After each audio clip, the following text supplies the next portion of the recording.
अस्सलाम वालेकुम students, hopefully you are fine. आज की इस वीडियो में हम देखेंगे रूल ऑफ लॉ।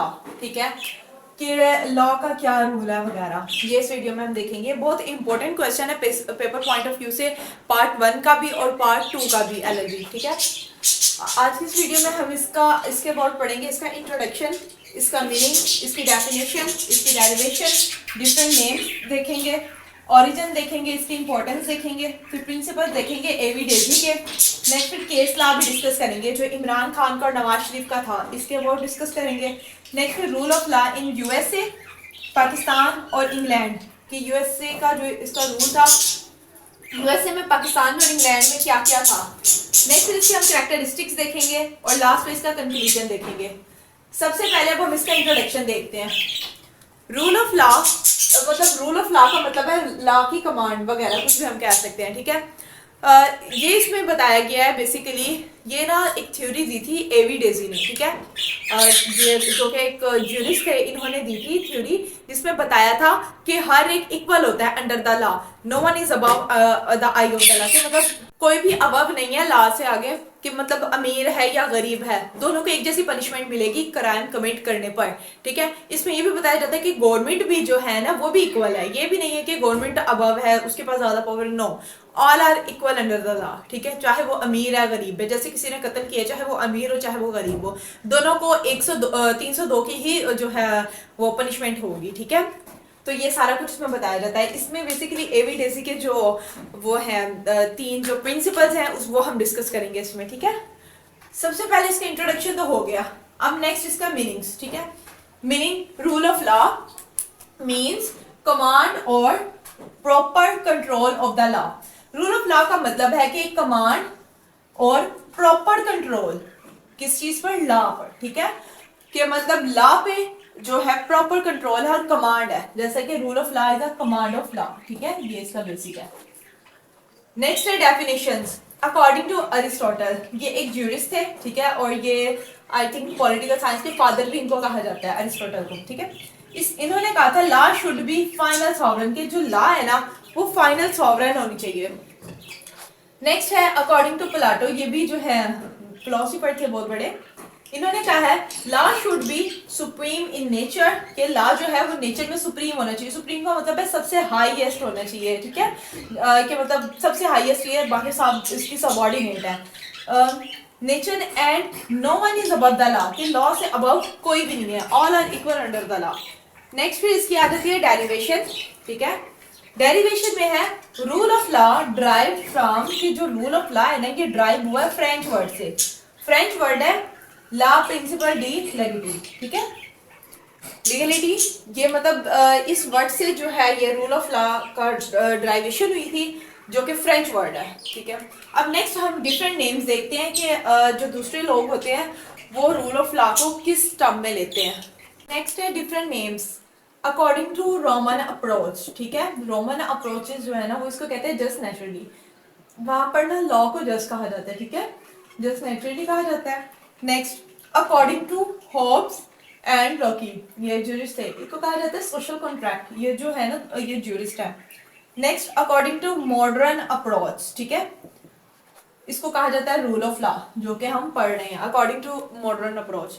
नेक्स्ट इसका ओरिजिन। ठीक है, ओरिजिन इसका क्या था, concept of rule of law is old origin, कि मतलब इसका जो ओरिजिन है जहां से मतलब ये जो है ड्राइव वगैरह हुआ है, ये भी कह सकते हैं, वो बहुत ओल्ड है। ठीक है, इट्स रूट, इसके जो रूट है ना कैन बी ट्रेस किए जा सकते हैं इन मैग्ना कार्टा। ठीक है, मैग्ना कार्टा से 1215 में, 1215 में, ये ना इंग्लैंड में एक एग्रीमेंट हुआ था किंग जॉन और उनकी ना सिटीजन के दरमियान। ठीक है, एक एग्रीमेंट हुआ था, उसमें ये रूल ऑफ लॉ वगैरह काफी कुछ बताया गया, फिर जुल्म सितम वगैरह हो रहे थे, तब ये हुआ था। खैर, मैग्ना कार्टा का जो है वो एक अलग से टॉपिक है, उस टॉपिक में मैंने इसके बहुत डीपली बताया हुआ है। यहाँ पर जस्ट इतना ही कि मैग्ना कार्टा से इसका मतलब ओरिजिन निकला था 1215 में। ठीक है, नेक्स्ट हमने इसका ओरिजिन भी देख लिया है। नेक्स्ट इसकी इंपॉर्टेंस, ठीक है, बहुत इंपॉर्टेंट होता है क्योंकि ये ना सोसाइटी में चेक एंड बैलेंस मेंटेन करता है और ये लॉ को मेंटेन करता है, स्मूथ से पीसफुली से सोसाइटी को चलाता है। क्योंकि जब ऑल आर इक्वल होंगे ना अंडर द लॉ, ठीक है, तो कोई मतलब ऐसे जुर्म वगैरह जुर्म नहीं करेगा। जैसा कि जो अमीर, पहले ज़माने में ऐसा होता था कि जो अमीर सोसाइटी होती थी ना, कि जो ज़्यादा ऊपर वाले तबके के लोग होते थे वो अपने नीचे वालों पे मतलब गरीबों के ऊपर ना वो जो है जुल्म तशद्दुद वगैरह क्या करते थे, ठीक है, जो कि रॉन्ग था। लेकिन इस जो थ्योरी के तहत ना सारे इक्वल है, मतलब अब उनको भी पता है कि अगर वो ऐसा कुछ करेंगे तो उनको भी पनिश किया जाएगा, तो ये चीज़ ख़त्म हो गई है अब। तो इस वजह से ये मतलब इसकी इंपॉर्टेंस में आता है कि रूल ऑफ लॉ जो है वो चेक एंड बैलेंस वगैरह मेंटेन करता है। नेक्स्ट है प्रिंसिपल्स ऑफ एविडेंसी, ठीक है। एविडेंसी की जो प्रिंसिपल्स है ना, बेसिकली इसके 3 प्रिंसिपल्स हैं। सबसे पहला है सुपरमेसी ऑफ लॉ। इसमें बताया जाता है लॉ जो है ना वो सुप्रीम लॉ है, ठीक है, सुपरमेसी है। इसके अंदर जो है गवर्नमेंट ऑफिशियल जितने भी हैं सारे इक्वल हैं, सिर्फ आम पर्सन ही नहीं बल्कि गवर्नमेंट के भी जो नुमाइंदे हैं ना वो भी इसके आगे इक्वल है। इसकी सबसे बेस्ट एग्जांपल जो है ना वो ये केस लॉ में है। ये देखिए, इमरान खान, नियाजी और मियां नवाज शरीफ, ठीक है, वर्सेस 2017 में ये केस था। ये सुप्रीम कोर्ट में हुआ था, पाकिस्तान की सुप्रीम कोर्ट में इस्लामाबाद में ये केस हुआ था, ठीक है, जिसमें बताया गया था no one is above under the law, मतलब कि कोई भी इंसान बराबर नहीं है चाहे वो ये लोग क्यों ना हो। अब जैसा कि आप सब लोगों को पता है कि इमरान खान और नवाज शरीफ वगैरह का, ठीक है, ये पाकिस्तान के प्राइम मिनिस्टर वगैरह भी रहे हैं, तो इस वजह से इन लोगों के लिए भी सेम लॉ है और इन लोगों के ऊपर भी ये रूल ऑफ लॉ अप्लाई हुआ है। तो ये केस लॉ भी इसमें हमारा क्लियर हो गया और इसकी एग्जांपल भी बहुत अच्छे से समझा दिया है। Next, equality before the law. इसमें वही चीज़ आ जाती है कि इक्वालिटी होनी चाहिए लॉ से पहले, कि मतलब हर एक ही इक्वल होना चाहिए, चाहे वो अमीर है चाहे वो गरीब है। इसमें भी वाली एग्जांपल बहुत अच्छी तरह से सूट करती है। जो थर्ड है वो है respect for judicial president. Judicial president जो उनसे होते हैं ना वो होते हैं कि प्रेसिडेंट, जुडिशियल का तो हो गया ना कोर्ट, ठीक है, प्रेसिडेंट जो उनसे होते हैं ना वो होते हैं जो जजेस मेड करते हैं डिसीजन, ठीक है, प्री डिसीजन होते हैं। जैसे कि एक कोर्ट में अगर एक केस वगैरह चल रहा है उसका जो फैसला देंगे ना जजेस वगैरह, ठीक है, वो प्रेसिडेंट कहलाएगा, जो कि नेक्स्ट आने वाले केसेस में उसके लिए बहुत हेल्पफुल रहेगा नेक्स्ट केस के लिए, ठीक है। उसमें ना प्रेसिडेंट, जुडिशियल प्रेसिडेंट जो उनसे होते हैं ना, जो कोर्ट के बनाए हुए होते हैं, जो जूरी वगैरह बनाती हैं, उसको रिस्पेक्ट दी गई कि वो आगे आने वाले जितने भी केसेस वगैरह हैं उन सब पे अप्लाई होंगे, तो ये उनके मतलब नेक्स्ट जो होंगे ना केसेस वगैरह उसके लिए हेल्पफुल होगा जो प्रेसिडेंट होता है, ठीक है। तो इसमें ये चीज़ बताई गई थी। अब नेक्स्ट इसका हम पढ़ेंगे rule of law in USA, Pakistan और इंग्लैंड, यानी कि यूएसए में, पाकिस्तान में और इंग्लैंड में रूल ऑफ लॉ कैसे है, ठीक है। इंग्लैंड में एक ना हुआ था मैग्ना कार्टा, ठीक है, इंग्लैंड मतलब यूके में मैग्ना कार्टा हुआ था 1215 में, ठीक है। ये हुआ था सिटीजन और ना जो इस वहाँ के किंग थे, किंग जॉन, ठीक है, और उसके सिटीजन के दरमियान हुआ था। वहाँ पर लोगों के राइट्स वगैरह नहीं थे दिए जा रहे, तो फिर एक एग्रीमेंट वगैरह इन लोगों के दरमियान हुआ था, जिसकी वजह से मतलब कह सकते हैं कि रूल ऑफ लॉ जो है ना वो इसी का मतलब इसमें से ओरिजिन था इसका। नेक्स्ट है हैbeas corpus। हैbeas corpus का मतलब होता है कि किसी भी शख्स को आप लोग डिटेन नहीं कर सकते 24 आवर से मतलब ज़्यादा, आप लोगों को उसको कोर्ट के अंदर ले जाना होगा। जैसे कि पाकिस्तान में भी ऐसे ही कि 24 घंटे के अंदर अंदर आप लोगों को मुलजिम जो होता है उसको कोर्ट के अंदर मजिस्ट्रेट के आगे पेश करना होता है। इसी तरह यहाँ पर भी यहाँ पर है कि किसी को भी आप इलीगल डिटेन नहीं कर सकते, मतलब कैद में नहीं रख सकते। नेक्स्ट है petition of right 1628। Petition of right में भी जो है ना पिटीशन की गई थी राइट्स का।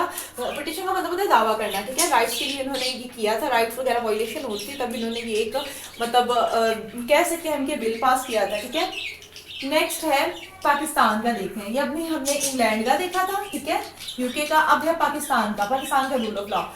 आर्टिकल 4 जो है ना of the constitution of Pakistan Islamic Republic of Pakistan के जो आर्टिकल 4 है वो हमें इक्वल प्रोटेक्शन देता है, ठीक है, वो कहता है कि इक्वल प्रोटेक्शन होनी चाहिए सबको। नेक्स्ट है आर्टिकल 5 फ्रीडम ऑफ एसोसिएशन, मतलब liberties, freedom from liberties, article 5 बताते हैं। नेक्स्ट आर्टिकल 25 बताते हैं इक्वालिटी बिफोर द लॉ, कि हर एक बराबर होगा अंडर द लॉ और हर एक को मतलब फ्रीडम आज़ादी दी गई है और लिबर्टी वगैरह दी गई है और इक्वल प्रोटेक्शन की गई है। नेक्स्ट हम देखेंगे यूएसए मतलब अमेरिका में, अमेंडमेंट 14 और अमेंडमेंट 15। एक्चुअली अभी तो ये पार्ट 1 का सिलेबस में ना रूल ऑफ लॉ, पार्ट 2 में ना एलएलबी के इंग्लैंड का, यूके का और यूएसए का, ठीक है, ये दोनों का ना एक पूरा कॉन्स्टिट्यूशन है, ठीक है। तो उसमें हम इन दोनों के बारे में डिटेल से भी पढ़ेंगे और उसके अबाउट वीडियो भी अपलोड हुई है, आप लोग देख सकते हैं। अच्छा, यूएसए का जो अमेरिकन कॉन्स्टिट्यूशन है ना इसके टोटल 7 जो है आर्टिकल्स हैं, ठीक है, 7 आर्टिकल जस्ट। लेकिन इसमें ना फंडामेंटल राइट्स वगैरह भी नहीं थे। इसमें हम इन्होंने वैसे बताया हुआ था पावर्स का, अबाउट जो डिस्ट्रीब्यूशन ऑफ पावर की बताया हुआ था, लेकिन इसमें फंडामेंटल राइट्स नहीं थे। फिर ना बाद में ना इसके अंदर एक राइट्स जो हुए थे, मतलब 26 अमेंडमेंट्स हुई थी, जिसके अंदर जो थे ना फर्स्ट 10 अमेंडमेंट जो थी ना वो फंडामेंटल राइट्स पे थी, और जो थे ना बाकी अमेंडमेंट 14 और अमेंडमेंट 15 इसमें रूल ऑफ लॉ के अबाउट बताया गया था। ठीक है, रूल ऑफ लॉ का कॉन्सेप्ट था अमेंडमेंट 14 और 15 में, जो कि एक आर्टिकल बनने के मतलब बाद में ये पेश की गई थी। और ये कैसे हुआ सारा प्रोसीजर, इसके अबाउट अलग एक वीडियो है। अब इसकी कैरेक्टरिस्टिक्स देखते हैं। ठीक है, कैरेक्टरिस्टिक्स मतलब खसूसियात। अब इक्वालिटी बिफोर द लॉ, ठीक है, कि ना इक्वालिटी होनी चाहिए बिफोर द लॉ। ये किसकी खसूसियत है कि इक्वालिटी होती है रूल ऑफ लॉ में। अकाउंटेबिलिटी होती है, मतलब जवाबदा होते हैं कि मतलब कोई अगर गवर्नमेंट का कोई ऑफिशियल जो है, कोई उनका नुमाइंदा है, अगर वो भी कोई गलती करेगा तो जवाबदा होगा। ठीक है, जब सेपरेशन ऑफ पावर भी की गई है ना, हर अदारे को, उसके इंस्टीट्यूट को उसकी पावर दी गई है, तो उसके ऊपर जवाबदाही भी होगी, अकाउंटेबिलिटी भी होगी। ठीक है, क्या अगर कुछ गलत है तो बताया जाएगा। नेक्स्ट है प्रोटेक्शन ऑफ राइट्स की प्रोटेक्शन होती है।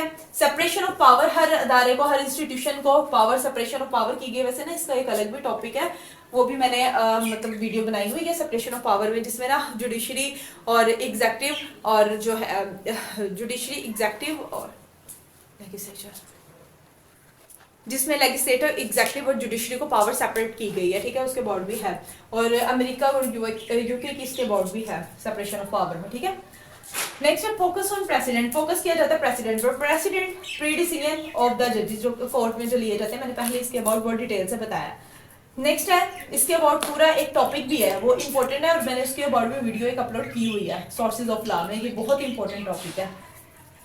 नेक्स्ट है सुपरमेसी ऑफ लॉ, कि लॉ जो है वो सुप्रीम लॉ ऑफ लैंड है। ठीक है, लॉ से मतलब ऊपर कुछ भी नहीं है, और सारे इसके लॉ के नीचे इक्वल है। फ्रीडम दी जाती है सबको, और जस्टिस यानी कि इंसाफ वगैरह होता है। ठीक है, ये इसकी कैरेक्टरिस्टिक्स है।